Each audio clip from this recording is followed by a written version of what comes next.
Welcome to the Cup of the Day podcast, the only cup where the tea spilt is a feature, not a bug. We're delighted to be back. I'm Nualaoch. Joining me, as always, is Babz. Babz, it's going to be a lovely evening. It definitely is. Episode 18. I feel like I say this every time we start an episode, that I'm just astounded by the amount that we've done, that we're still alive after 18 episodes. Nearing to that 20 mark. I think this is my fourth different background in 18 episodes. So really keeping the viewers on their toes, making sure that everyone can keep track of you, that no one can track you down. I mean, I'm always on the run, one step ahead of everyone. Going to be a good episode as well. Nice laid back one today, probably, but yeah, gonna enjoy it. Yeah. Exactly. A very fun episode, not helped by today's guest, who will be doing his best to derail us at any point, as he does anytime he's on production with me as well. And it is, of course, producer Thomas, a man who has never gone by any other name whatsoever. Definitely not one that is unpronounceable to the majority of people. And Thomas, welcome to the show. Thank you. Nice to have me. I like to have my gamer tag to be a skill check. Keep everyone on their toes at all times. Before we go any further, you pronounce it. It's SCZI. So it used to be sci-fi with a Z thrown in because I played Call of Duty, right? So imagine so there was an F as well. So it was sci-fi. So it was SCZIFI, right? And then too many jokes at my expense. But I was like, I'll just take away the because FI. You're a nerd. Because I'm a nerd. So it is just Psy. It's just Psy, but it's funny. It's just Psy. It's a silent capital Z. Oh my God. I swear I've heard that pronounced 5 different ways. I remember the first time we asked you to do something, and I think Chris was the first one to make contact, and the way he introduced you was, he didn't even try to pronounce your name. He was just like, so there's this guy.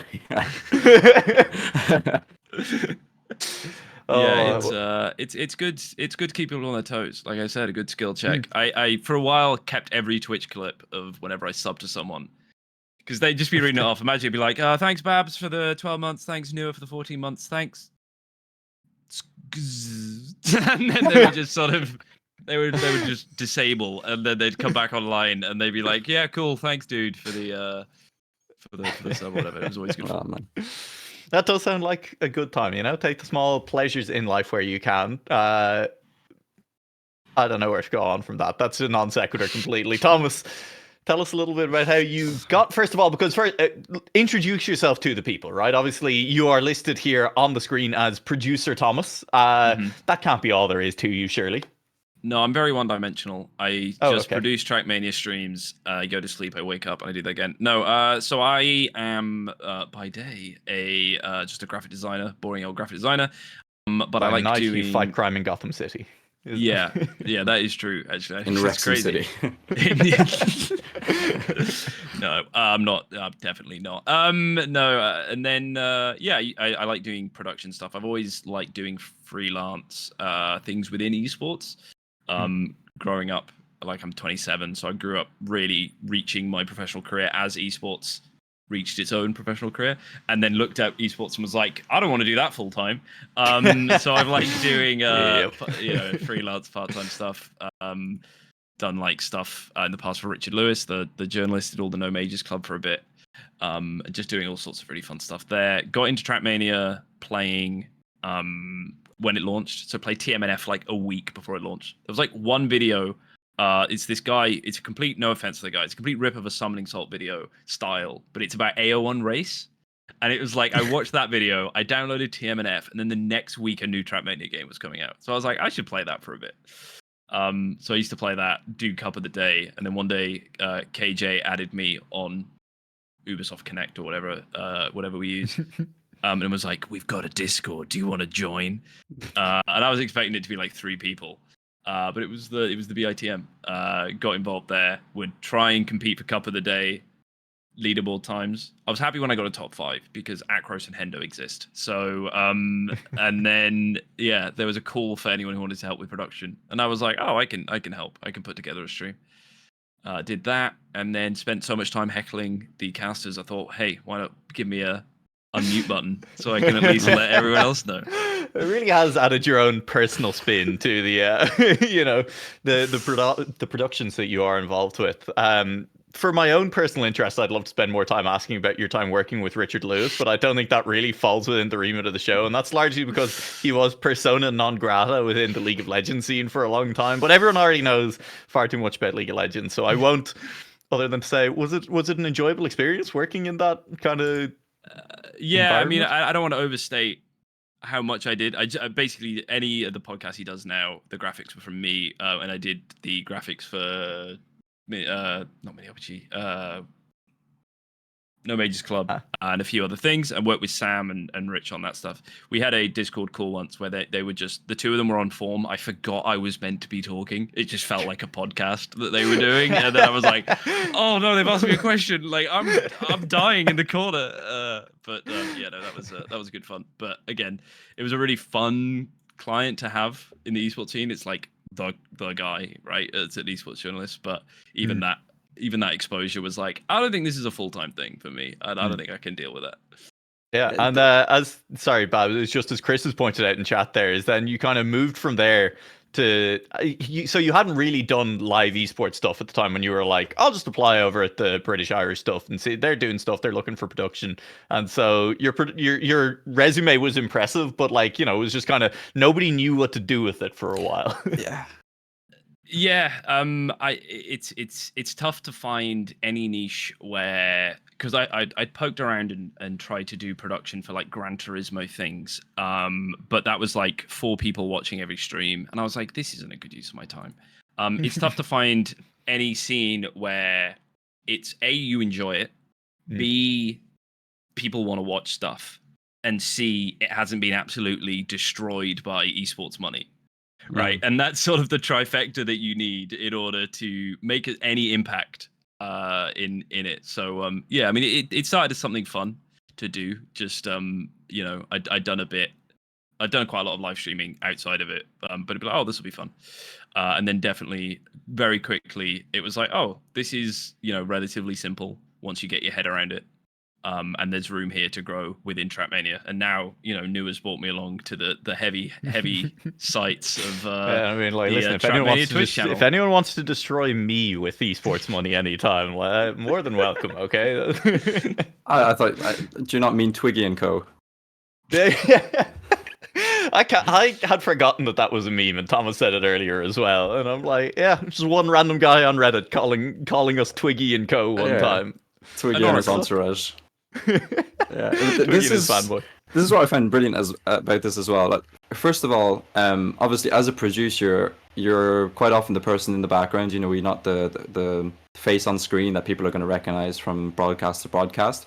And I was thinking about it when Nua was introducing you, because we often default to the phrase like, you know, our guest needs no introduction, but it's like, our next guest needs an introduction because you might not know who he is. But it's really cool as well, and the fact that, like, you know, your experience with stuff you've done previously, and I find this every episode we do as well. Like myself, I'm not professionally qualified in anything. I'm just the guy who came up with this podcast, who's passionate about it, and I just love hearing about these people who are quite often older than me, listing their achievements, and I'm just like, well, yeah, I'm definitely qualified to be asking you questions about that for sure. Yeah. I feel like any professional qualifications in esports are like a little bit of a myth, you know. Like, my only semi-professional qualification is the fact that I have a degree in zoology, and I still haven't actually gotten the degree in hand from my university. I really need to go and actually graduate at some point. Okay, it's been several years. Yeah, you've been stuck in that forest. Yeah. The day you host the quiz, it better be on zoology. I have a good zoology pub quiz saved somewhere that I helped write when I was still in college. Solid. It's pretty great. I'm very much looking forward to the quiz we've prepared today. It's funny because before the episode I was quite pressed for time, and I had the choice between making an episode plan or making the quiz. And you'll see as we go on through the episode where my priorities lie. That's more than fair. Yeah, I mean, but I did actually want to talk about not necessarily only yourself, Thomas, but both of you, sort of your experiences, I guess, in the Trackmania, you know, esports broadcast scene, just a big scene. But sort of the experiences that you guys have had together, and sort of maybe how it's grown from like the first time you've done it to now.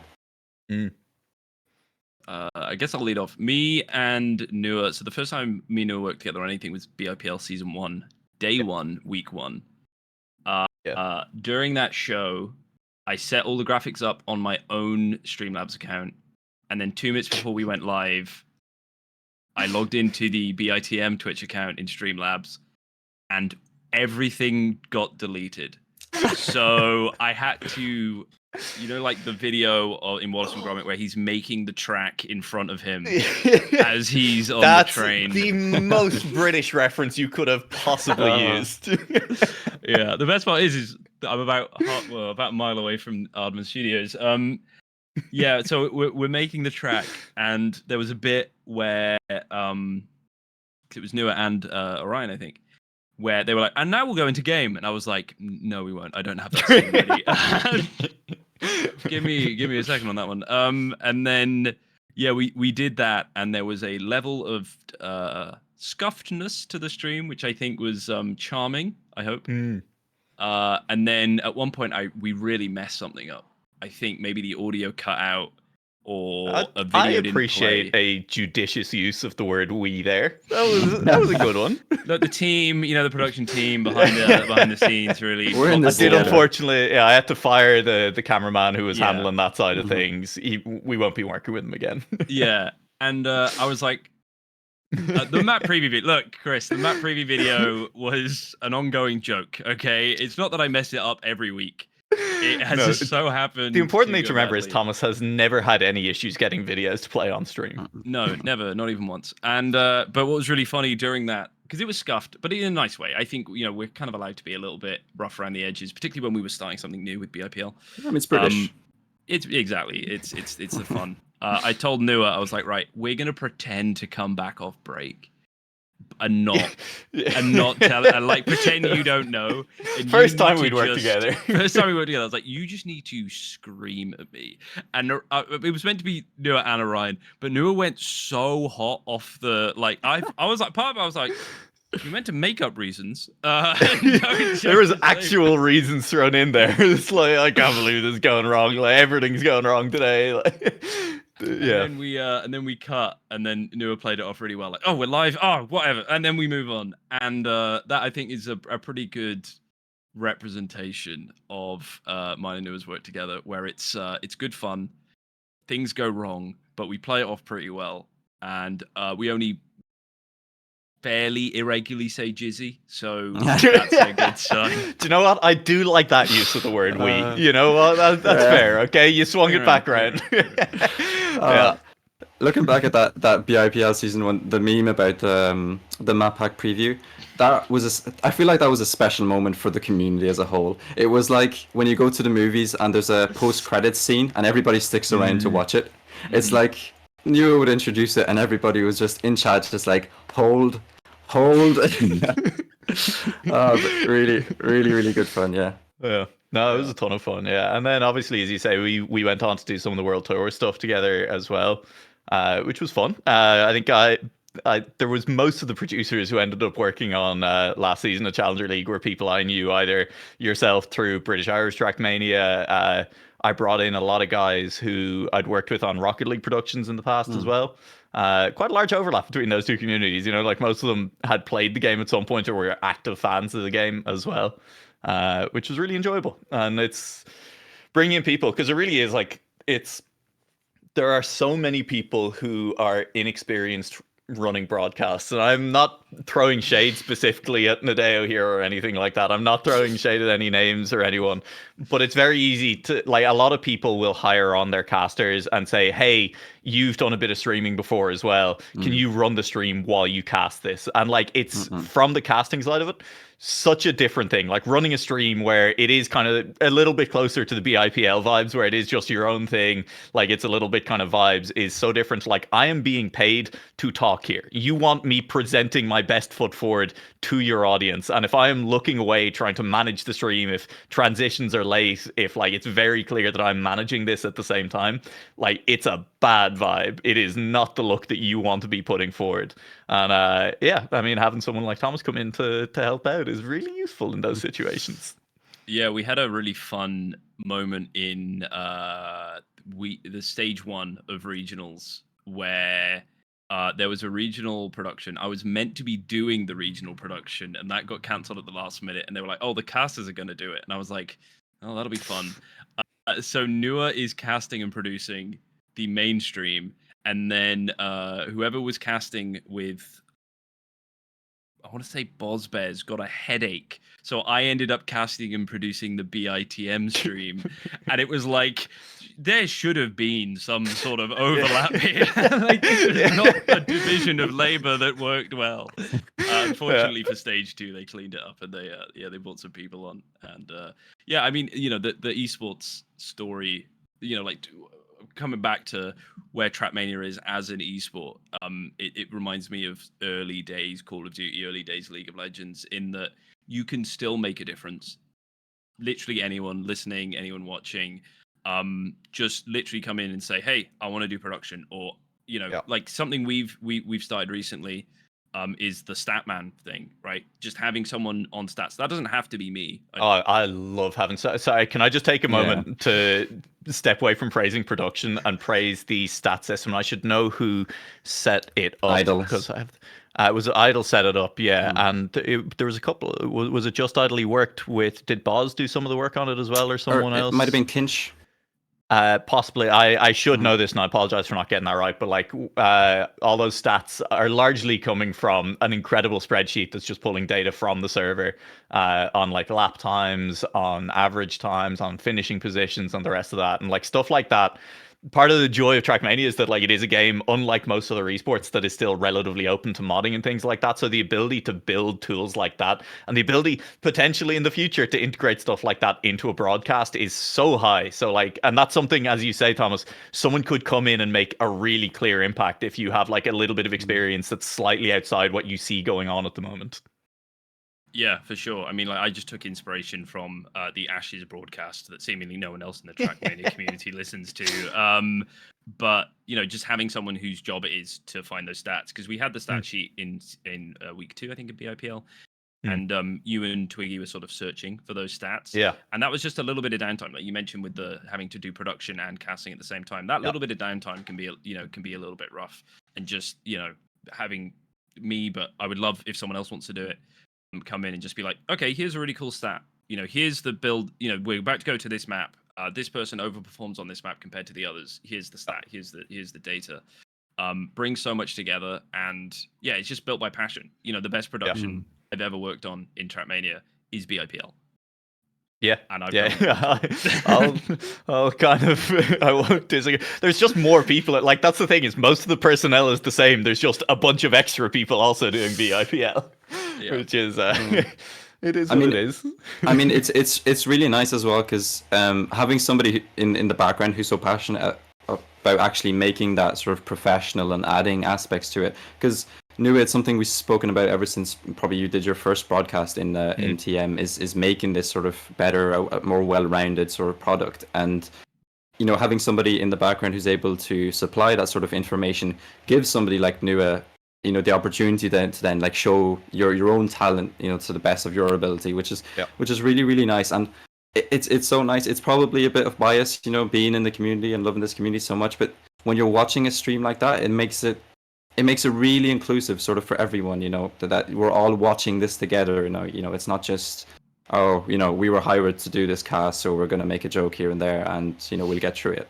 But it's actually, there's effort from the whole team to make it really an enjoyable viewing experience for players, for everyone watching. Like, it's obviously cliche, everyone has said it a million times at this point, but like, it's a very easy game to be passionate about, like, partly because the game is just really fun, and secondly because like the community is already there and passionate, and it's a very welcoming community to get into as well. So it's very easy to like slip into that and meet people who also enjoy the game, and all of a sudden you find yourself grinding for Cup of the Day times, or like hunting RPG maps, or whatever it is, like whatever sub niche of the community you fall into then as well. It's just enjoyable. It's just a good time. Or if you end up doing more stuff on the production side as well, like as I do with some games, where I just end up kind of drifting towards that side of things, because that's where I have fun, is getting involved in that. And again, it's been really, really enjoyable seeing that grow in the British and Irish Trackmania stuff, and in Trackmania as a whole. Yeah, exactly. I'm very much hoping because I feel like we are making that effort as a community. I'm very much hoping that expands, more to the community as a whole. I see other communities doing it quite well. The Asia and Oceania region do it quite well. I see Yeah. Geek gets involved in the casting quite a bit there. They have some quite clean graphics and stuff. They make it, worth your while watching the event, which is quite nice. I shout out to the Evo guys for that as well. Just like, For sure. while we're on it with XP Evo coming up and stuff like I've seen behind the scenes for that. I'm going to be casting over there, and like they are working to put together what is a very good broadcast. They did the previous LAN as well, Xperion, and they're looking to they've taken lessons for that and are looking to improve this time around. And yeah, like you say, it's growth is happening in kind of every direction there at the moment. Yeah. Exactly. And we might see some more potential growth. Little disclaimer, by the way, when my face goes white like that, no, I have not been flashbanged in CS:GO. I'm just opening a different tab on my computer. And I mean, if you're used to the podcast by now, I have the worst camera, and just deal with it. But one thing I did want to ask you, before Thomas slanders me about my camera, I did want to ask. We're like, it was announced yesterday, which is quite exciting. Like, Trackmania Esports is finally getting some actual decent sponsorship, and I mean that's the way it's been mentioned, or at least suppliers of equipment, or whatever you want to call it. But it looks to be some sort of growth and development. And from your smiles, I imagine you've got some opinions to say about that. But I just kind of want to ask you guys, what are your hopes, I guess, for the future of Trackmania broadcasting, and how do you see it progressing down the line? Maybe starting with you, Nua. I think I've probably said this on the podcast before. I would love to, I've definitely said it offline to people. I would love to see a broadcast manager hired over at Nualaoch. Like, I think that's just fundamentally a position they need to fill. Like, that's a very general answer. There's a lot of kind of specifics you could go into. I'd love to see more content with the players. I'd love to see them getting involved more. I'd love to see kind of maybe stats on it. Their new broadcast system is a great example. Like, that's a absolutely massive step in the right direction.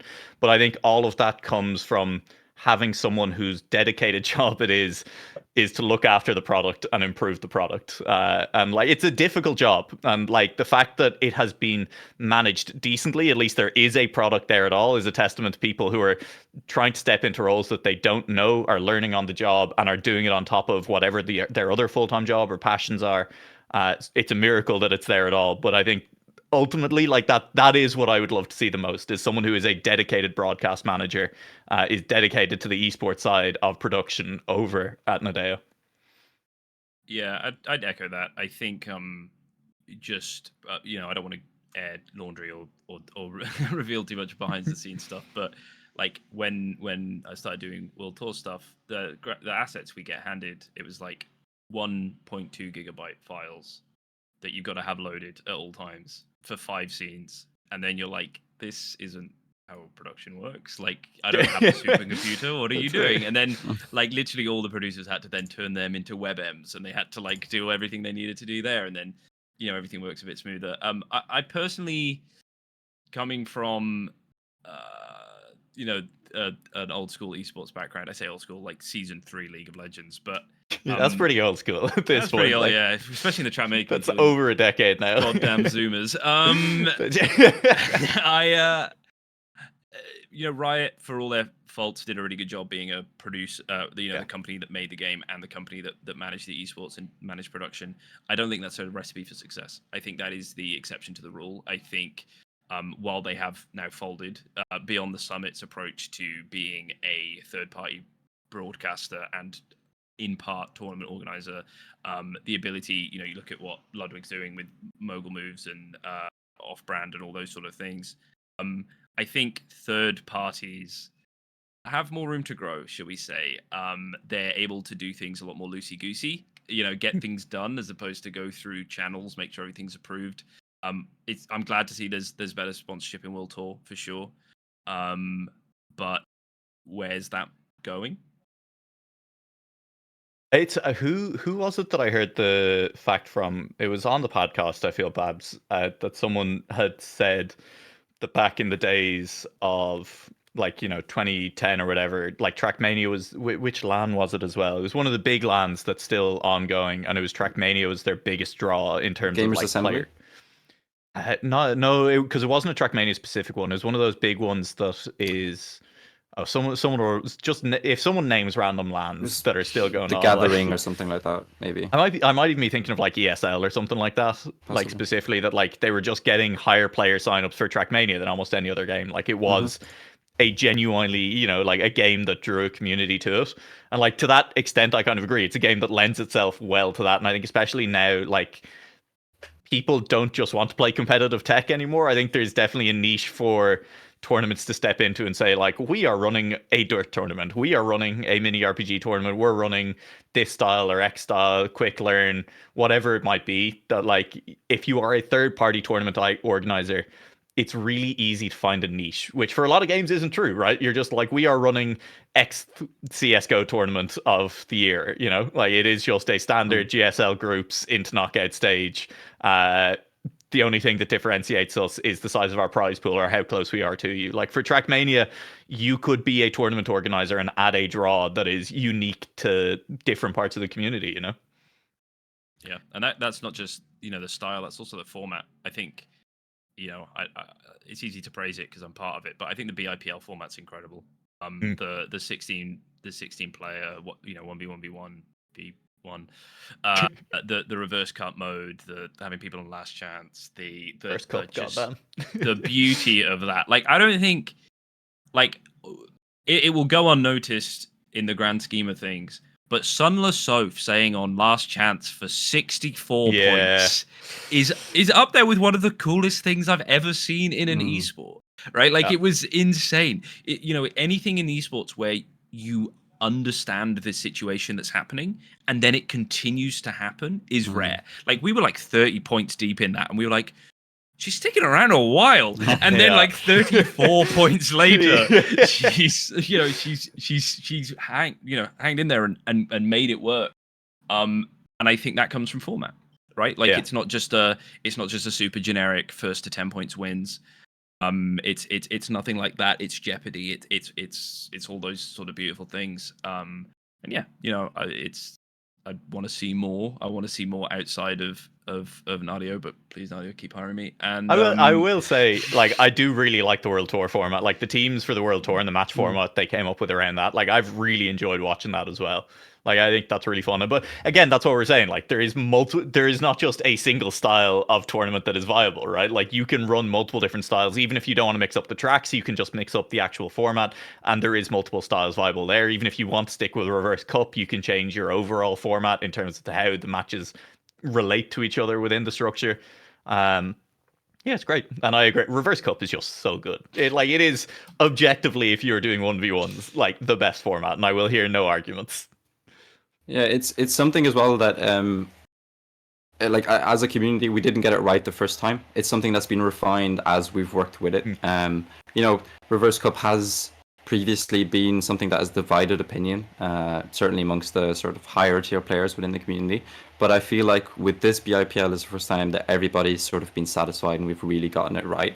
And I really do agree with you that like that's something that is it's a small change, in comparison to regular cup mode, to other events, but it actually does make a difference. Like just seeing the last two players, like the best two players in the match, Yeah, exactly. who are actually the last two playing, feels like it should be, the norm. But like that just makes sense. You don't with no disrespect to anyone who's ever come third or fourth in normal cup match. Like, but yeah, like just having your best player. Like we had, what was the match we had recently where someone was like 70 points ahead of the other three players who were on last chance? it was Akros and the That was Akros, the 12 yeah. seeds. That was incredible. And but like I like if you were playing normal cup mode, like that still ends up being the same type battle for second, third, fourth. But Akros is gone from the match early, right? There's no minor possibility there of like, ooh, they're all really pushing each other. But like, maybe it's still fun to have that extra car on track and just have him continuing to prove how dominant he is round on round as everyone else continues to drop, instead of just clearing the match and getting out of there early.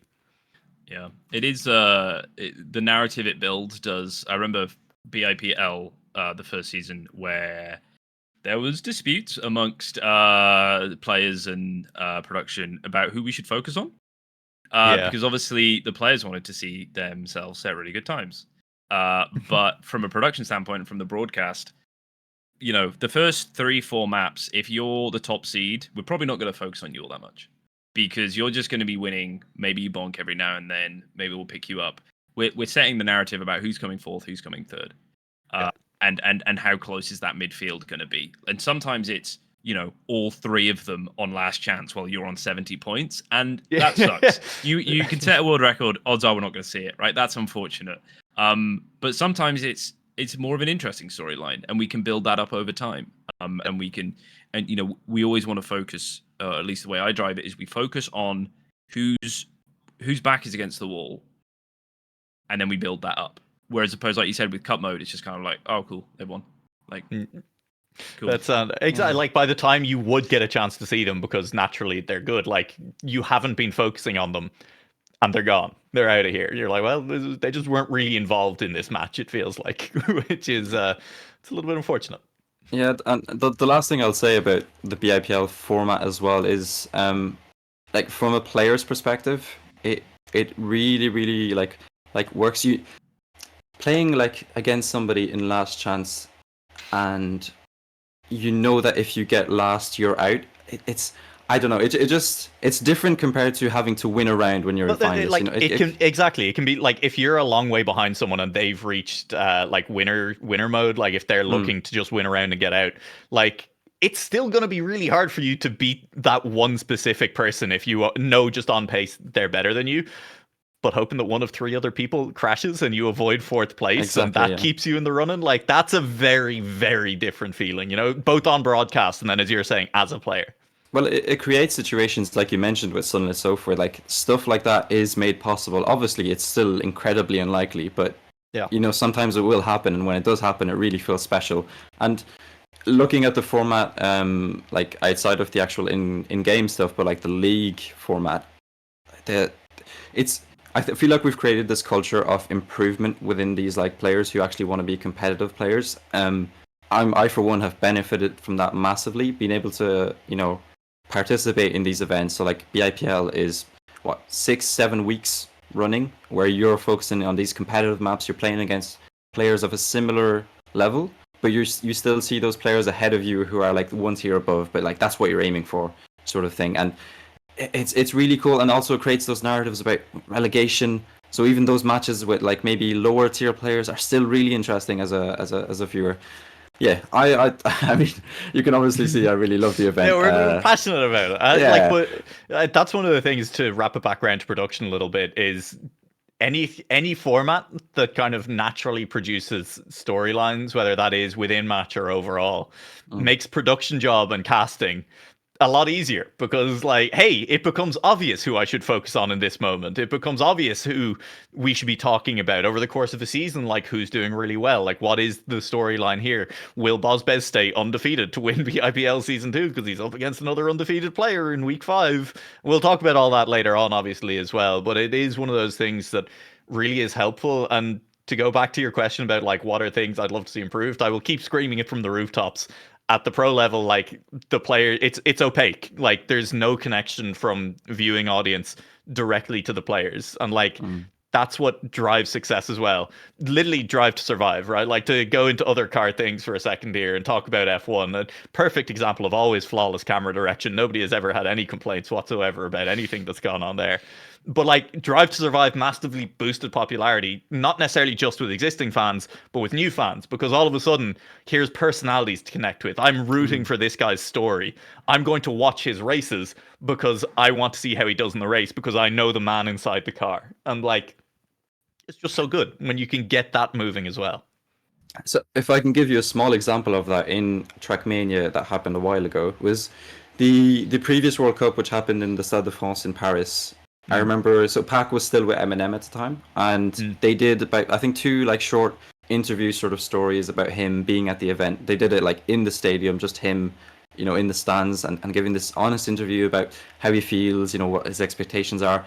Because it takes the player out of the TMGL system. Like, obviously you see all these players together, but then when you see him isolated and being like, well, actually, I'm actually kind of worried because Mudda is playing really, really well, and I was expecting to be doing better. And it's not the normal, footballer after a, football match and interview where you get the basic answer. But yeah, you really get into the meat of things, and we're going to get into the meat of this podcast right now as we're going to transition into the Cup of the Day podcast quiz. Let's just go straight over into it. And Sorry, this looks awful. boy. I thought this was going to work better. I think it looks pretty good. I think it looks, you're in the fish tank, like you've hit the rave. All right. Look at that. And if anybody who watched the episode last week might have seen the little graphic that I made. Well, graphic is a big word that I made for that quiz, which was the Khakist Cuppa quiz. We tried out a new little format that we're going to be running with, at least for this episode as well. But I will explain it for anybody who hasn't done it yet. Thomas, you might not have seen last week's episode, but basically there are going to be a total of 9 questions corresponding to the 9 squares that you have on your screen. So behind each of the squares is a question. You can see there's a +1, +2, +3 along the each line. So 1, 2, 3 questions are worth 1 point, 4, 5, 6 are worth 2, and 7, 8, 9 are worth 3 points. You will have the opportunity to be asked 3 questions each. So you will have to choose how many points you want to get possibly from that question. And if you're in a bit of a tricky situation, well, you might have to go for one of those more difficult ones. I love the attention I'm being given as I'm explaining. Because I feel like a teacher in front of a class of 9-year-olds. It's brilliant. Sir. So that is how it's going to work. But obviously, with the Cuppa quiz, it's never just that simple. There's always a bit of a twist. So each line is going to correspond to a different sport, because this edition is going to be a bit inspired from the popular TV series A Question of a Sport that anybody might have seen. So to reveal to you the sort of topics that we're talking about, line 1 is going to be about F1 and rugby, so kind of specialist subjects. Oh dear. Line 2 is going to be about marathon running. Oh dear. And line 3 is going to be about croquet. Oh. So there you are. Those are your subjects. But that's not all, because there is one question per line which is actually BIPL related. So you can get lucky and get an actual BIPL related question. Now, that's all the explanation when we don't done. get those right, isn't it? I will make it. So. I will make it even worse for you. Don't worry. Okay. Thomas, since you're our guest, do you want to kick us off? Do you want to choose a question and I'll give you your task? I'm going to send it with the... There's a 50% chance I get a question I know with the F1 rugby. I mean, I'm Welsh, so maybe there's a buff there for the rugby, but give me the F1 rugby and give me 3 points, because I have a feeling this is going to be a low-scoring affair, so the sooner I can get on the board, the better. So I feel like you haven't understood what I explained, and that makes sense. You have to just pick any number on the board, Thomas. Okay, number 7.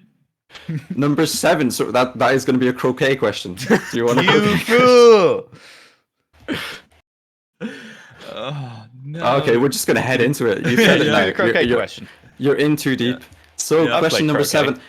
And you had a chance in 3 to get a BIPL related question here for 3 points, but unfortunately you've landed on one of the croquet ones, and probably my favorite one of all of the 9 questions. And anybody who's watched the quiz before knows that that's not a good sign for you. So question number 7 is, Japan has a mallet-themed sport inspired by croquet. It's described as a fast-paced, non-contact, highly strategic team game with world championships held every 4 years. But what is the game called? I don't know. Is If it- production says I know this in the build-up to the... You have 4 options. And Okay. if you get this wrong, your opponent has the chance to steal the points, so be careful with your answer. Is it A, is it gate ball? Is it B, ball gate? Is it C, running sphere? Or is it D, fast hammer? Right. So, I'm pretty sure Ballgate was a famous Twitch streamer recently, wasn't it? No. I think it happened at the Super Bowl. No, I'm thinking of Janet. Janet Yeah. Jackson. So See, if you gave me phone a friend, I have a friend that lives in Japan, so that would make it a lot easier. Oh.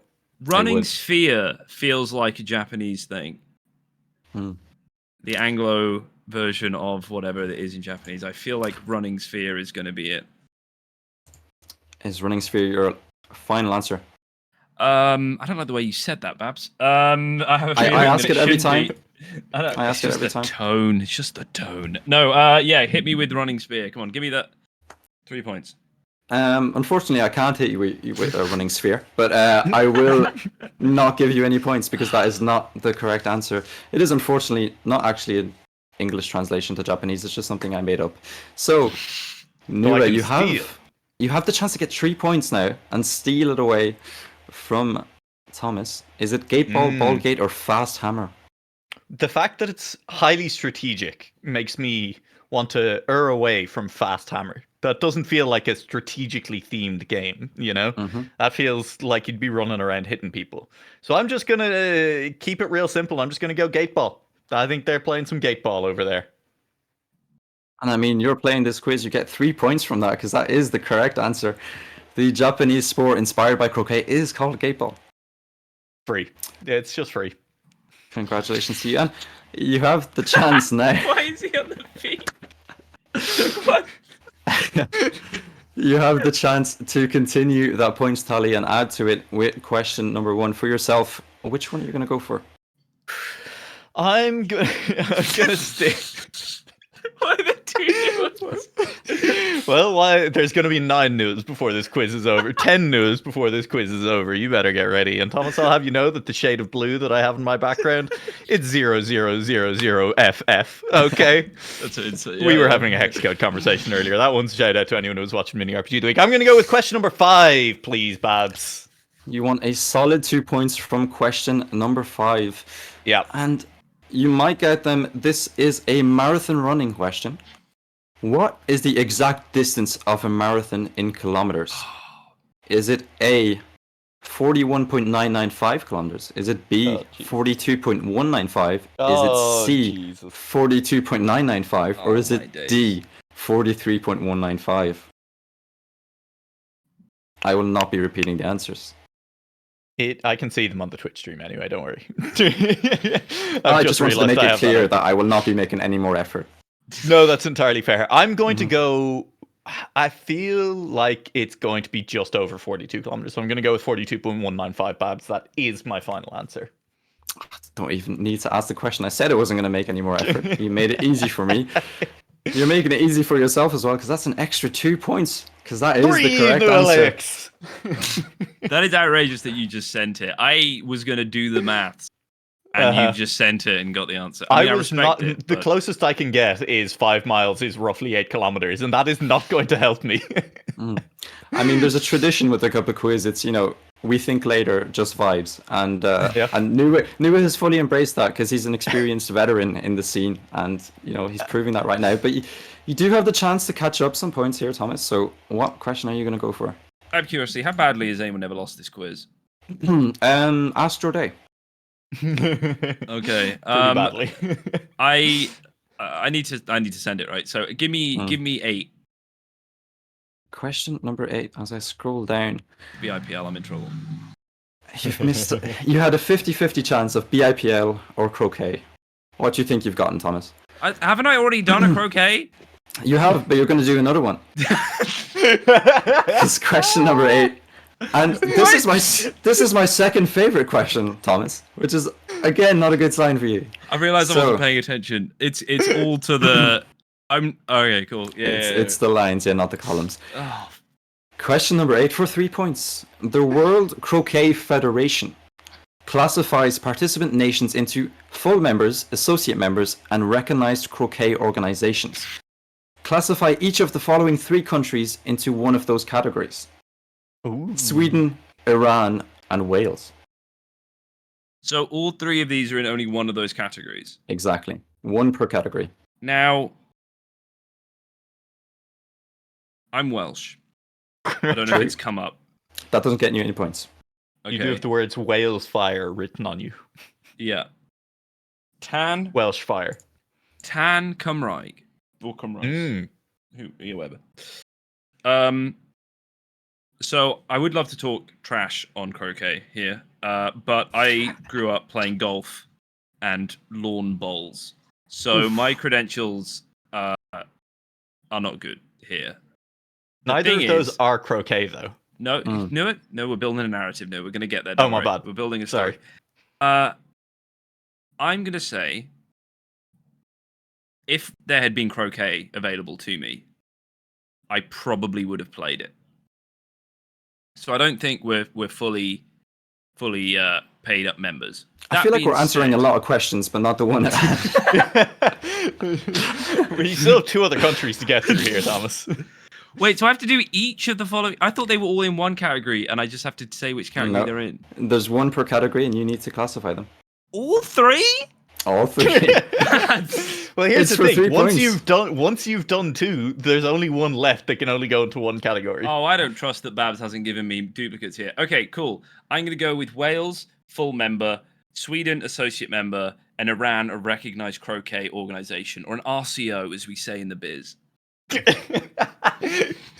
I know that's a lie because that is not correct, unfortunately. It's clown behavior.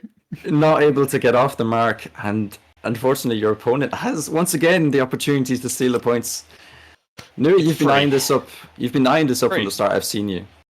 The Swedes, they love an excuse to play a weird sport. It's just a fact. They're absolutely a full member. There's no doubt about it in my mind. I'm going to say, I do think Iran, and if you track back the story, it's going to come back to literally 1 group of 5 English guys settled in Iran after World War II and brought croquet with them. And as a result, it's turned into a major pastime in one of the cities there. As a result, they're an associate member.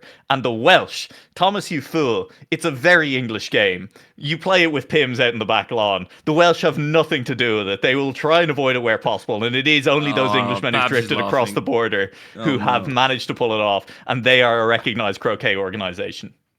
I was invested in that story. I tell you what, I'm waiting for the credits to roll down. And just seeing, 5 Englishmen, Pete, Steve, Baza, Dave, and John. Legends in the running sphere game. It's a Seth Rogen comedy as well. I think that's important to stress. but it's deep as well. There's some love story in the not really intertwined. No, okay, fine. Well, you disregarded my comment, so I'm going to disregard your answer because it is incorrect, unfortunately. We don't have to keep going through all the permutations, do we? Because we could be here a while. We can brute force this. This is not hex codes, no. Unfortunately, both of you got it wrong. Sweden is actually a full member. Wales is the associate member, and Iran is a recognized croquet organization. I stand by my reasoning. I just got them mixed up as to how much it caught on in Iran. I mean, you must feel like fools. That one really was obvious. Yeah. But it means that no points to either side. But Nua, you have the chance to get some more points now as you go into your second question. So which one are you going to go for? Keep it easy, keep it breezy. Let's just go with number 1, Babz. Number 1, as I scroll back up, it's a rugby question, and I need you to tell me. It's over. Who won the most recent Rugby Six Nations? Is it A, Italy, B, France, C, England, or D, Ireland? It's Ireland, isn't it? It's gonna be real bad. If it didn't we get the Grand Slam? I don't know. Is that your final answer, Nua? It is my final answer. It's also correct. Thank God. Am I right about the Grand Slam as well, or am I? I believe you are. I am. And Ireland are the number 1 ranked team in the world at the moment. It's a 1-point question. Go into a 1-point question if you want an easy question. The Irish person asks the other Irish person, "Did we win the Six Nations?" And they're like, Actually, we're just flexing on you. I mean, I'm upset that Wales isn't even in the list and Italy is above us. So I just want to point out for my Welsh and decent Scottish teams, brethren. okay? I mean, I had to give him some opportunity to mess up, so I wasn't going to include Wales in there. But you do have the chance to redeem yourself in the upcoming World Cup, and Thomas, you have the chance to redeem yourself in this quiz, and you really, really need to do so with your third question. It's getting out of hand, man. I can't win, right? But anyway, we move. No, if I get questions wrong, I literally stole one of your questions at the start for all my points. Fair enough. I'm going to go with with 9 clearly because I haven't learnt my lesson. And Imagine there's another croquet one and I just fooled if you. it's another croquet one, I'm like I threatened to do to Nua earlier. I am traversing the sea. I'm making my way across. Now, you see, I asked Nua about something relating to his own nation. I'll ask you something relating to your own, Oh no! in brackets, profession. On the It's a hex code publicly question. available BIPL stats spreadsheet, which of the following players ranks highest for average pace across the whole competition? Is it A, Josh1248? Is it B, Blue Barry? Is it C, Matt T? Or is it D, Shawnee Wolf? And I want to hear your reasoning on this, Thomas. I want a narrative. I want a story. I've been spoiled in previous You don't questions, want and I this need story, it. 'cause, so average pace. I didn't even know that was on the spreadsheet. I don't think I've looked at that. Okay, now That's a different spreadsheet. let's play it out. Matt T, love Yeah. him. Not necessarily. He hasn't had the best BIPL. Josh, is that the full speed guy? He's the full speed guy. I'm not. No offense. This is not a thing on Josh. Love seeing those world record clips get posted to the YouTube channel for a cup of the day whenever it's a full speed. Love that. Love seeing represent. Can't imagine the consistency. Thanks, Padster. Yeah, thanks, Padster, for the replays. Can't imagine the consistency there. Now we got Blue Barry and Shawnee Wolf. You can chat. Just fully outed yourself there. I didn't know we were. No one's saying anything. Okay. I'm gonna go Still with. losing. It's kind of embarrassing. I'm gonna go with Twitch chat. What do you think? No, I'm gonna go with Shawnee Wolf. It's the correct answer. Yes.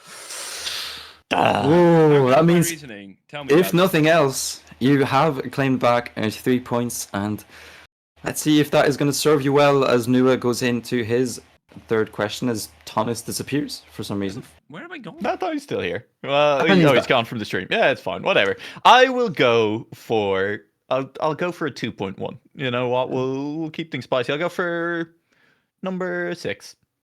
Number 6. Okay. So, this is a BIPL question. Mm-hmm. Something you know very well, Nua. Deeply. You've Close to my commentated heart. on 4 out of the 5 weeks so Oh, I far, or hope it's 3 out of the week 4. 3. Oh, I hope it's week 3 out 3. of 4. Which Division 1 player is currently sitting in 8th position, being the only player who is not tied on points with anyone else? Is it A, Jaffa Padawan? Is it B, nobody, as in nobody, the player, not nobody? Is it C, Floyd's, or is it D, the Northern Irishman N7? I just realised there's a player from each country there. That's quite nice, actually. Nice, yeah. I didn't do that on purpose. I think did nobody miss a week? I think nobody's a little further down. I think N7 is a little further down. I think Jaffa's a little higher up. So I'm going to go with Floyd's. Floyd's has performed quite well, but unfortunately hasn't performed as well as N7, who is currently in 8th position on the table. Why Which did means I that get a chance? I've just given away the actual answer. Get scammed. I think I should get those points. I think you should it get makes some it more points, interesting. honestly. Yeah. You know what? Yeah. I was going to That say seems Jaffa fair to me. Padawan, but I still think. Oh, I should yeah, get that those was my points. second choice as well. Yeah, I thought I mean- N7 was a little further down still. I could, you know what? I'll give you a point, and how about I give you another question as well? Yeah, how about a replacement question for Thomas For to me, answer? hit me up. Yeah. 4. Smash it. Replacement question. I'll give No, I you mean like just a replacement question I'll for number give you 6. one of Oh, I the see. questions that currently hasn't been asked, and for some reason it's worth 3 points as well. Okay, I respect that. I was just saying write a new question. I don't know if this is. No, 20 points, you you got say the that. question wrong. Leave it be, please. I am winning. I feel like I should get some measure of power here. But for how long, Thomas? Which question are you going for? I'm gonna go with 2. And I was going to say, and why is it 4? But we are going to go with question number 2. You've told me it's worth 3 points. I'm gonna go for the one that I'm more I likely to know. appreciate that Actually- Thomas's points have been added up with 2 and 3, and he's on 4 points. What we're going to Personally, do is, and I'm gonna make this a good thing. What we're going to do is we're going to remove that point that we gave you, and I'm going to ask the next 3 questions to you. Okay, I like that. No, I like that. Yeah, I like that. And So, they'll all be worth Oh. 1 point. 2 and 3 will be worth 1 point. And this question one's number 4. N7. I got that one. Yeah. So we'll start with question number 2, which is the one you wanted. Which of the following is not a BIPL mapper? A. Ski Freak. B. Mime. C. Mephisto. And D. Whiskey. You love your map pack previews. You do love a preview. Maybe the name of the mapper was just cropped out for some reason. It was by mistake. There's no way of knowing why. Mime, I think definitely is done one. Mephisto, I think definitely is done one. It's Whiskey and Ski Freak that I'm thinking about. KJ's done one. Is this of the current BIPL season? Current map pack. BIPL Season 2. It's 5 maps, right? 6 maps? 5 maps. I'm going to go with Whiskey, because for some reason, I feel like I would have remembered that. I get a chance to steal if he's wrong. I don't like that. I don't like that. You know what? This is probably the most rigged one we've had so far, and we'll just continue with it. I don't think Nua gets a chance to get some points from that. It's Mephisto. Mephisto has not made the map for BIPL Season 2, unfortunately, but we'll continue on because you still have the chance to tie it up. Give me 3. Give me the F1 question for the love of God, Babz. I just want the Question F1 question. number 3. In the Monaco F1 race this year, who came third? Oh, you shit. Oh. Was it A. Fernando Alonso, B. Esteban Ocon, C. George Russell, or was it D. Pierre Gasly? Pierre scored a podium 2 times ago. Ocon scored a podium. Is he in Monaco? Did he? I will throw this. Is he the guy? Fernando had a lot of. By the way, Fernando had a lot of 3rd places. Start of the season. I'm gonna go with Fernando Alonso, and I'm gonna get it wrong, and I'm gonna be embarrassed. I mean, I'm trying to help you here, Thomas. Like I'm really giving you every opportunity to like catch up. It's the most boring race of the year, Babz. I'm asleep by the time they cross the line at Monaco. Is that my fault? Is that my fault, Thomas? I'm trying my best here. And that's the wrong answer, Thomas. It's not. What's production? Look, it's not nice being the target of production's jokes for once. Yeah, now you know how it feels. Esteban Ocon got 3rd place in question B. I remember you saying on Mini RPG of the Week, if there's a quiz on F1, I will destroy you, Tanua. It's true. I said I would smash him. I didn't Chris, one can we just... I think at this point we just cover the board with my face. I think it's over. No, give me 4. Give me 4. Come on. Let me get close on the... A chance to redeem yourself. Nua's one. That's long gone. That ship has sailed. But question number 4. Where was the current men's marathon world record run by the Kenyan Eliud Kipchoge? So in what city? Was it A, Paris, B, Boston, C, London, or was it D, Milan? You want? The audience. Mm-hmm. Yeah. Chat, where do we think? I will say Paris. Luckily, you're speaking so quietly that you're getting gated from cheating. Outrageous. Being hoisted by my own. I'm gonna go with Paris.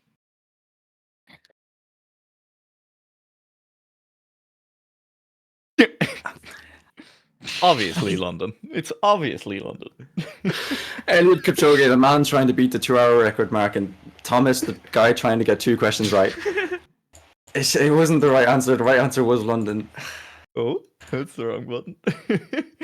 I appreciate that we're not looking at the scores anymore. I don't think the quiz happened. You gotta You gotta pick a flat city. All right, London notoriously flat. It just makes sense. Thomas, good effort. I mean, I'd love to applaud you. The real prize was the friends we made along the way, right?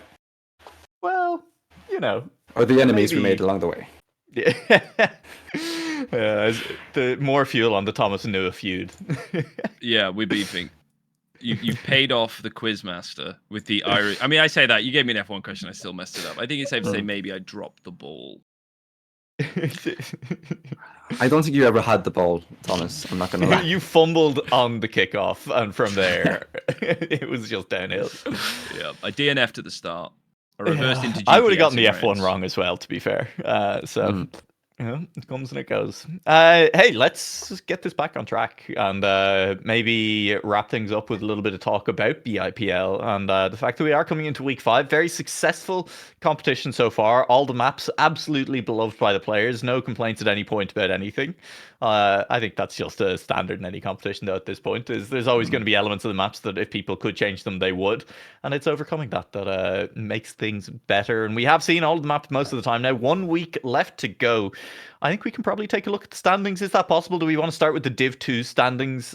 We should have an option to do so and see how things have been going down there. Because, Babz, there are the top 2 players in Div 2 who will be looking to get promoted at the end of week 5. Yeah, Shawnee Wolf was one of the answers in that question that I asked Thomas. Actually, the one that I got right. So fair play to you for that.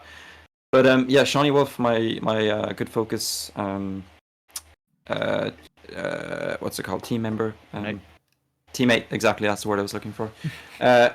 Doing quite well. I know his goal was to get into Division 1, but he's picked himself up. Dusted himself off quite well, and convincingly, or sometimes not as convincingly, has won every game. But he's gotten all the points he needs to, and one player stands in his way. It's Vig, who's really sort of been outperforming the rest of Div 2 so far.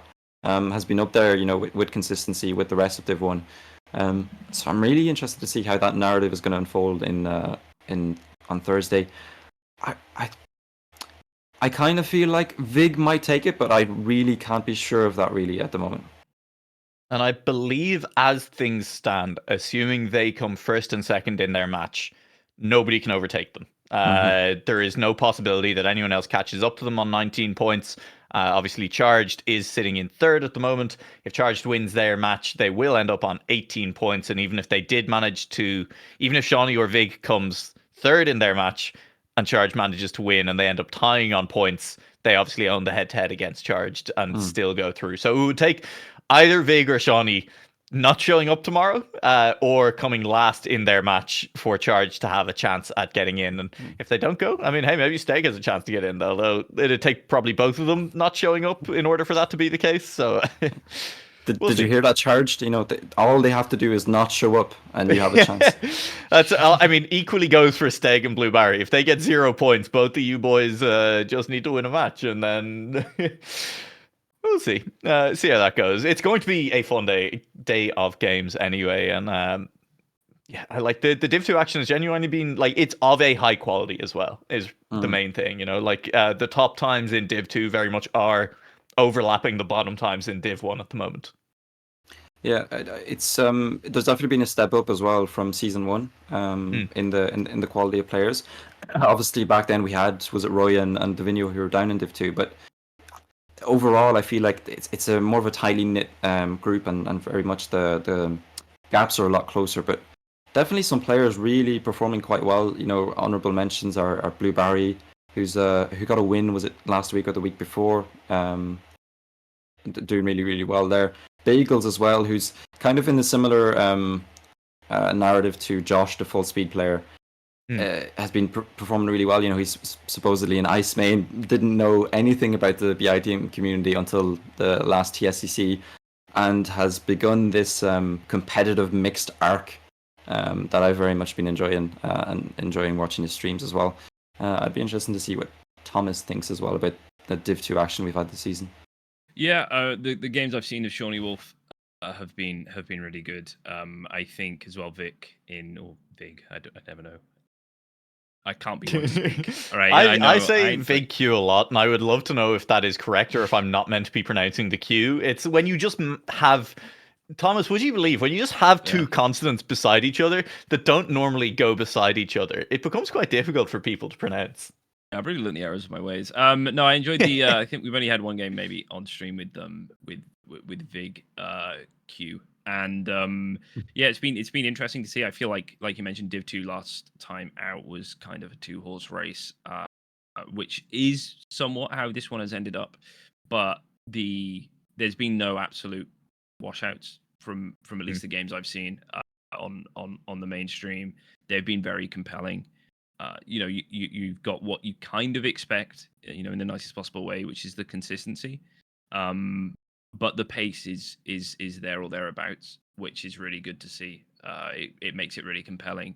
You don't just want to see worse gameplay, if that makes sense. And it's been nice to just see more inconsistent gameplay, and see how that comes about. And it does, I think, excel. Like this format, the Reverse Cup format, excels when there is that inconsistency, particularly across maps.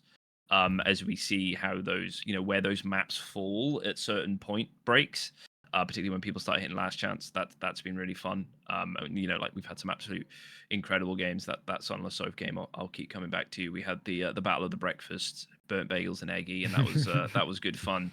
And yeah, just looking forward to seeing how this gets wrapped up. And I know Shawnee was complaining about some maps. I don't know if they're the ones that are this week, but we'll keep an eye on it. Yeah, and there is a promotion battle as well that's kind of raging, but I guess it's kind of been tied up by Vig and Shawnee Wolf, the two automatic promotions from Div 2. But look, nearly tied up. It would require one of them to come last, and in their match is Burnt Bagels and Quibs. So massive performance from Quibs this week, massive performance from Bagels, managing to take down one of Shawnee or Vig Q. It'd be fairly shocking, I think, at this point, right? It is a similar story to what's going on in Div 1. It's not necessarily complete dominance, but it is just proving over the course of a match that you are the better player. And I guess we get to find out, like, even if it's not the battle for promotion, even if both of these players are locked in, I think it's pretty clear that both of them are going to want to go in having locked up Div 2. There's a bit more, there's that extra level of prestige of, like, I was the winning Div 2 player versus, like, I'm the other guy who got in. Yeah, but it's really nice as well that it gives. I feel like it's really served its purpose this season, particularly. Like those players who qualified into Division 2 might be unsatisfied they didn't make the cut for Div 1, through the seeding and all of that. But there's a path there, to make it to Division 1 and make it through that promotion. So there's a real incentive to practice those maps. And I've seen Bagels; he's been putting in as much practice as he has, for week 1 for week 5 now. So I wouldn't put it past him upsetting one of the top 2 players and kind of throwing a spanner in the works. I would just like to clarify for Chris and for everyone as well, just exactly the promotion scenario at the moment is that if Shawnee or Vig pick up 2 points for coming third, then the worst they do is 18 points. And Charged with a first place win ties them on 18 points and they win in the head to head. So they would literally need to come fourth in that match, and Charged needs to win his in order for Charged to make a qualification. It is third or above, not second or above, is good enough for both Vig and Shawnee. Which is pretty fun. And yeah, so Div 2, going to be very enjoyable. We do have that exact match on stream tomorrow that is 7 p.m. British and Irish time, which is really the main one that matters for this.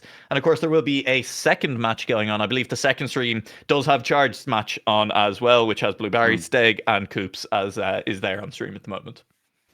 Yep, very, very much some good matches to look forward to, as we've been able to look forward to for the past 4 weeks.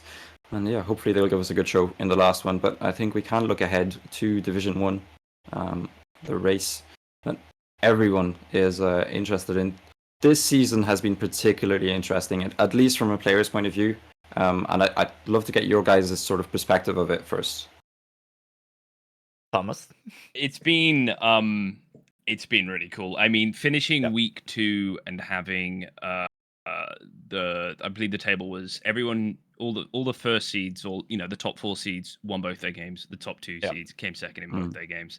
Like, that is a testament to seeding. But B has set up for just how those matchups are gonna play out, and they're gonna be very, very fascinating. And of course, we've had 2 great top seed battles already on mainstream that were great. I think last week's games were really incredible. Hendo really came up in that second game. I think the one we were watching. And that was really enjoyable. Seeing Akros unfortunately get Welsh interneted, which I'm sure was a little bit frustrating as someone who's experienced similar things. But obviously, all eyes on Boz and Epos, because this is just going to be heavyweight brawlers at the top. I can't recall who else is in their game, but Window dressing. Yeah. not to be rude, but like there is a battle that matters in that match at the moment, because it's the same story as in Div 2, right? Like one of them would need to come last to even be overtaken for second place. So it is kind of just a case that even if they lose the match, which seems wildly unlikely, it is the 1v1 Babz and Epos. Whoever comes out on top wins BIPL season 2. Like that is essentially full stop, end of story. That is, in fact, that is the story. Even if the other one comes last, maybe they get overtaken for second place, but the player who comes third still wins. So it is literally just those two. Yeah, and it's very much a matchup that reminds me of, when you have like a boxing matchup or something, and you have those really over the top graphics where they're facing each other with like this date at this time, be there, or don't. But can we make that happen? How close do they live to each other? Can we make that happen? Thomas, have you heard of image editing?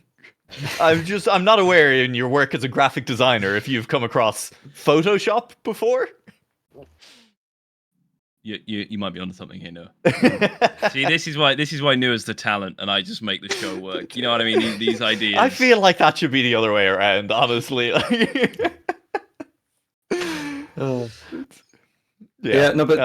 very much a matchup as well that maybe in the past, and when I mean past, probably a year ago, would have been.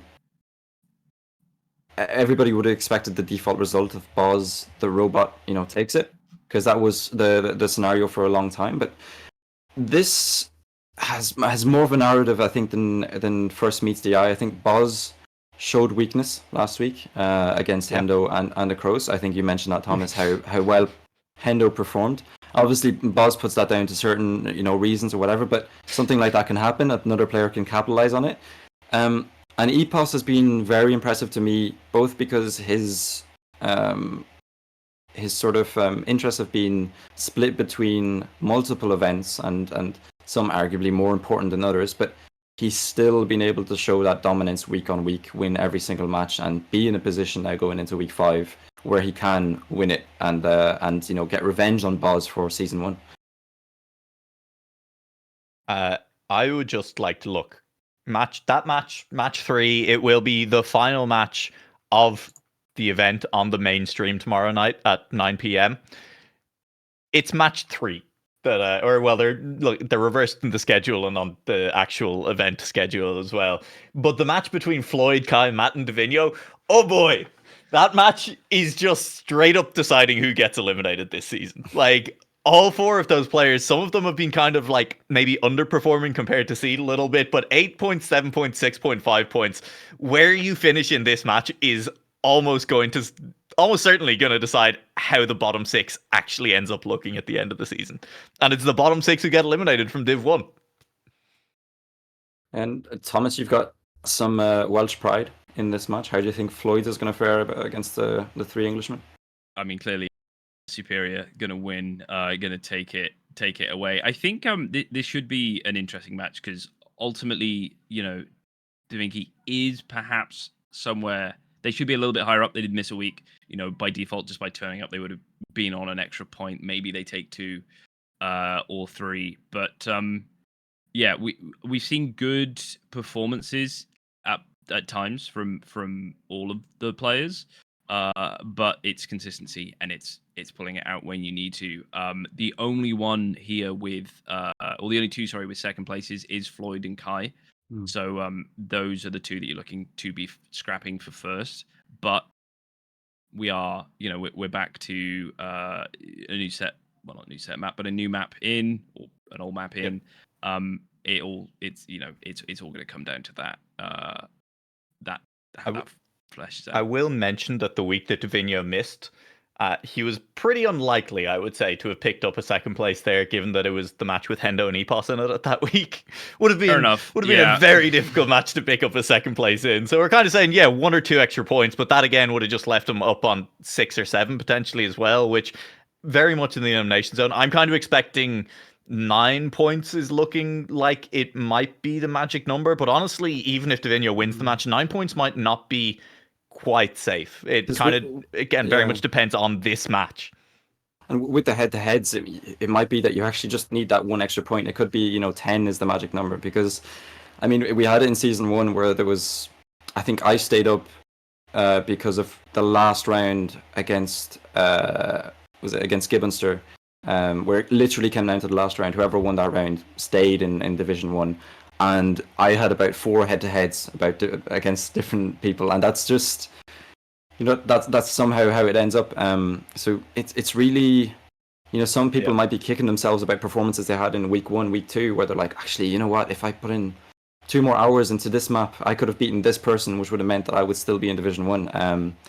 But a lot of players will be setting their sights on matches like that relegation match that we've seen, where either of them are like, I can win that, and I can get 4 points and I can secure my place. Because as you said, it's bottom 6 that goes down. It's a considerable number, but you really don't want to be there. How do you feel about the allegations that Cup of the Day has a vested interest in keeping Jaffa Padawan in Div 1? With both yourself and Jorday dropping out of his match tomorrow and handing him at least 3 points in this close race at the bottom. I mean, the reports of the Scottish Government investing funds in the Cup of the Day podcast are but speculation. Vastly overstated. I will not address them on this platform. But it just that is something that's happening, and it does mean Jaffa going to be on at least 11 points. And again, I mostly want to stress that just to highlight how critical the match between Floyd, Kai, Divino and Matt actually is, because you can look at Liffey, and Liffey is in the match, I believe, with Epos and Boz. Josh is also in that match. They're very unlikely to be picking up more than 2 points, either of them. So those two, unfortunately for them, looking almost locked for the bottom 6 at the moment. But that means there's another 4 places there. N7, not quite safe, has Hendo and Wizzy, and then nobody in that match as well. Nobody equally kind of not safe. So it's kind of, like I say, I think 9 points is looking to be kind of a magic number. If you can get past double digits, almost guaranteed to be safe. But it's really hard for a lot of these players to actually just reach 9 points. Yeah, and it's really sort of, some of the players that are in there, some of them maybe slightly underperforming, but some of them really sort of above expectation, really, in the performance that they've given us. Floyd's is really an honourable mention when I speak about that, because from seeding, some of the times he's been setting are really, really solid times. I think maybe some consistency is needed there, but he's been getting some consistent results. He's in that equal 9th position with a player like Jaffa. Granted he missed a week, but he's still equal on points with one of the best players our region has in Jaffa, which is really a credit to him. I'll be rooting for Floyd's to try and stay up. On my own side, I can't overstate how disappointed I am to be missing the last week. But unfortunately, tomorrow evening I'll be on the side of a mountain in the Pyrenees in France. So, I don't have internet connection. If I did, I can guarantee you my whole setup would have been brought with me to play that match. But yeah. I'm picturing, who was it? Eric Holdall, who had the laptop out somewhere in the middle of Norway, on a glacier at the side somewhere.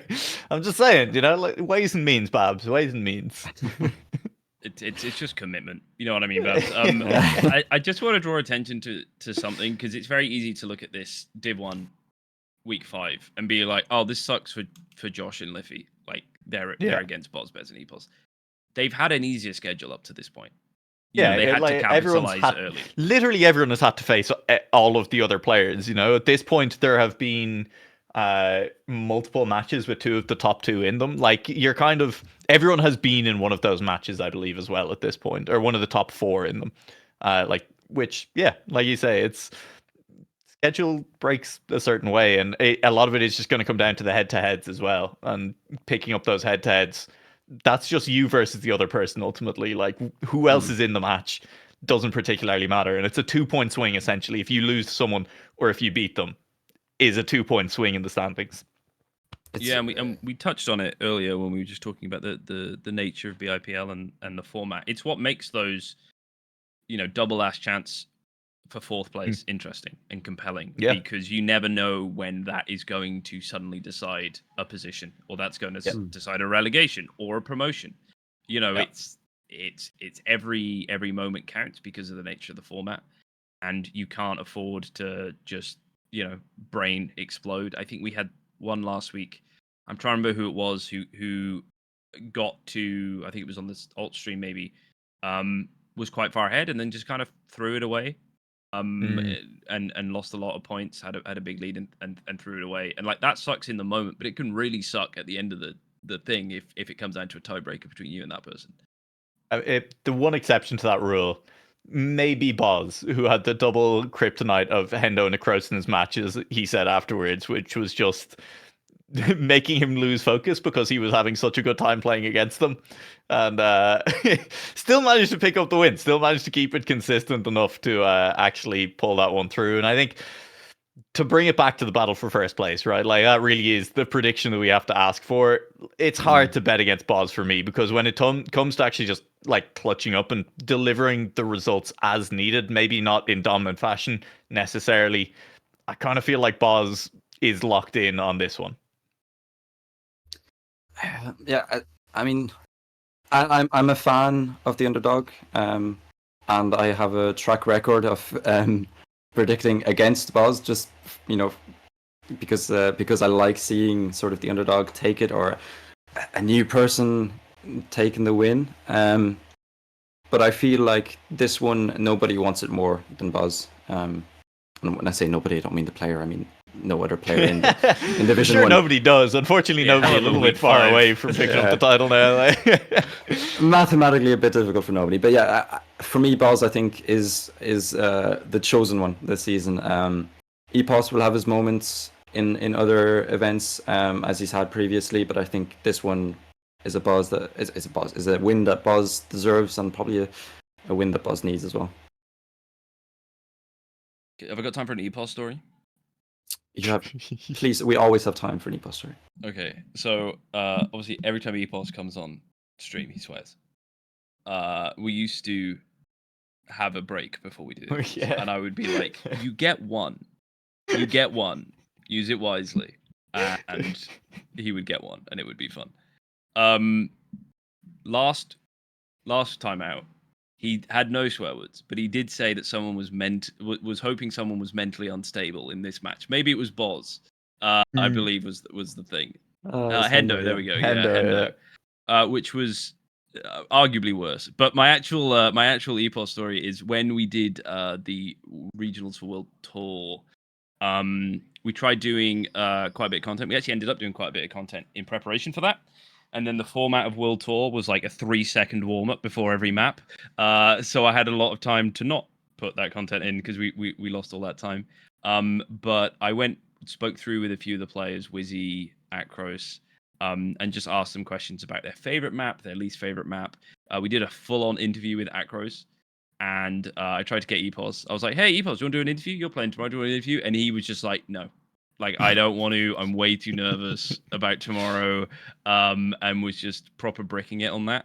But if I'm not mistaken, at least in that first week, he was the more consistent of the two of them, of Epos and Akros. And I think that was maybe a bit of a sign of like, we've got an Epos that's very consistent, that can show up, and then obviously has had success since. So yeah, that's not. I'm gonna vote for an Epos victory. That story wrapped back around to being relevant. Not to sound too surprised, but like that was an anecdote that illustrated your point quite nicely. I'm, very impressed. Yeah, I'm coming after the crown. I thought when you were talking about Epos swearing, you were going to mention that the week before that he used his one swear when Twiggy asked him about breakfast foods. That was the question that managed to draw a curse out of him, which I thought was very funny. No, we've all got a good Epos anecdote, and yeah. Yeah. Hey, it's almost like interviewing players on stream provides fun moments and really humanizes them in a way that makes the overall competition much more enjoyable. I don't know. I'm just throwing things out there. Maybe it's a thing that other broadcasts could adopt or something. That's we had the schedule for tomorrow, and there'll be player interviews there. There will also be deciding matches for both Div 2 and Div 1 of BIPL Season 3. We did have that schedule up for a few moments. Hopefully we're bringing it back up again now so we can take one last look at it. And there it is, in fact. It is Quibs, Shawnee Wolf, Vig, and Burnt Bagels. Shawnee Wolf and Vig fighting for the title in Div 2 in our first match of the evening. Those times, all British and Irish times, because it's the British and Irish Pro League. Match 2, Hendo, N7, Nobody, and Wizzy. Going to be a lot of fun, that one as well. I believe we are going to be seeing basically the battle for third place, looking for a podium between Hendo and Wizzy. A battle that we kind of didn't talk too much about. Does anyone want to give a quick prediction on that one as well? Babz, how are you feeling about that?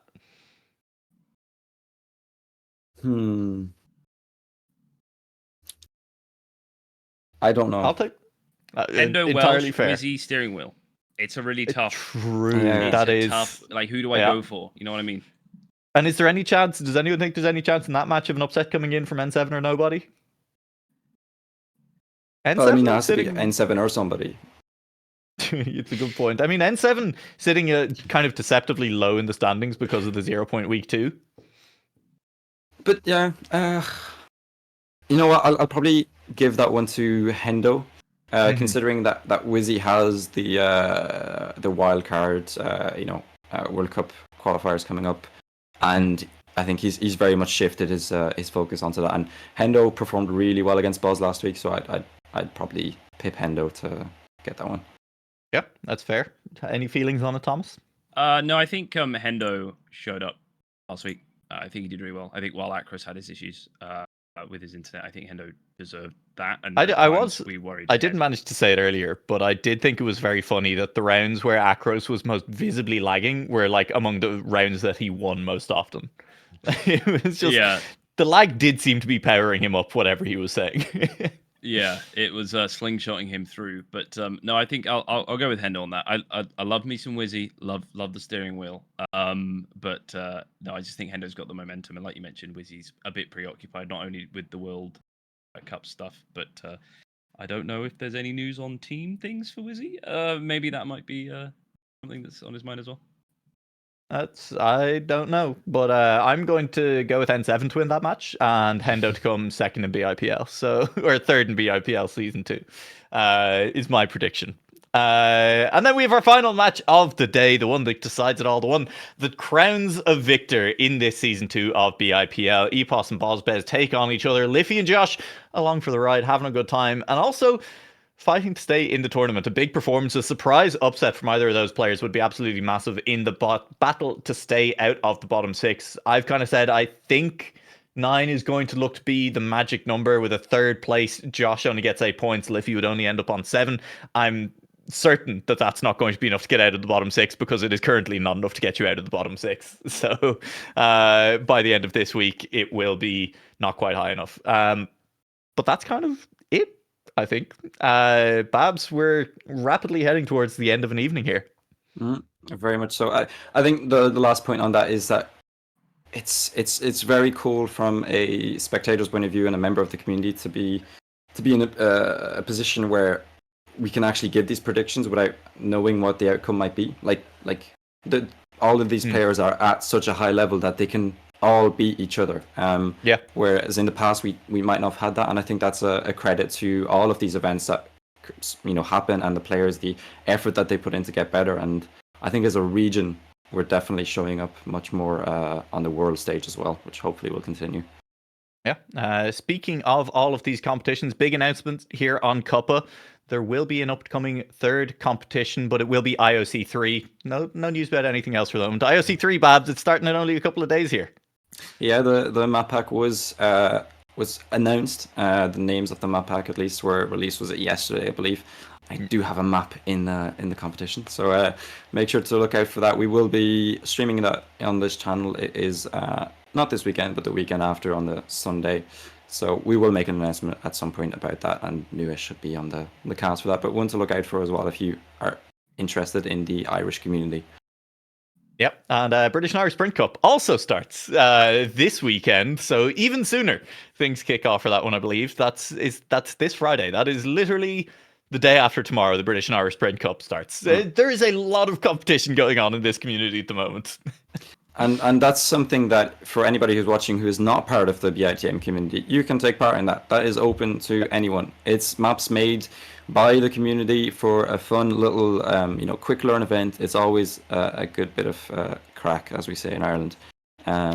So yeah, definitely, if you want to have a go at that, make sure to hop on in the server and check out all the information. Yeah, and I mean the server, as you say as well, kind of just generally open. We may not let you into the individual national chats unless you can, at least passingly convince for someone who comes from the British or Irish Isles. But it's an open community if you are from the British or Irish community. If you'd love to join the British and Irish community, we would love to have you.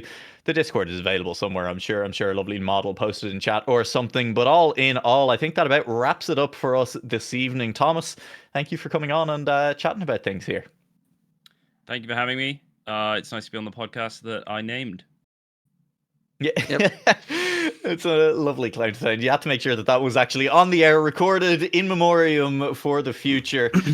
And so concludes 3 hours of me and Thomas chatting in front of a camera to each other. Babz, I mean, take us out of here. What is there left to say? I think you guys have put in enough effort across the whole evening. I think we've learned a lot this evening. I think, Thomas is better at naming podcasts than he is at answering quiz questions. I think... And you know what? I named a podcast about University Rocket League that was called Learner Drivers. So I don't know if he's even the best at naming podcasts. I'll just say it. Well, I mean, you are a man of many talents, Nu, and I think you should write a screenplay about Iranian croquet and the development of the sport thanks to the British influence. But yeah, we've learned a lot. We've made some friends, some enemies along the way. We've enjoyed our time here. Thank you very much to both of you for being on alongside me. As always, thank you for everyone who watched along, everybody who chatted in chat. It's always a pleasure. This is why we do these episodes. We're getting close to episode 20. I'm looking forward to hitting that milestone. So make sure you stick around both next week and the week after, because we'll have more content for you every Wednesday evening. Yeah, that's all I have time for. And make sure, you enjoy the VOD that will be up on YouTube as well. And we will see you all next week. And tomorrow. And tomorrow.